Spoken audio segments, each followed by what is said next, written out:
Want er is ook nog Pierre, dat is toch niet nodig, dat dat hoeft toch niet. Ja, ik zeg, dan laat maar. Nee, maar anders zo is dat heel gedaan. Dus je hoort die goede bedoelingen.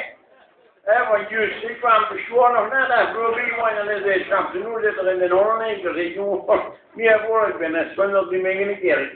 Ik dat ook gewoon nog. Ik moet eten drinken en de rest moet zingen, dat ben ik ook niet heel lang hoor. Maar daarom ik zou zeggen, mensen allemaal proficiat dat ze erbij zijn. Maak er een schone vastelomen, want ik wil de knoer was een zalig kerstfeest en ik hoor een gelukkig nieuwjaar. En voor gezondheid, vriendschap en leerje. En als we het na deze keer niet meer zien, dan is dit de laatste keer. Heer gedaan, ook namens de gezamenlijke bisschop op Nederland. Dank u wel.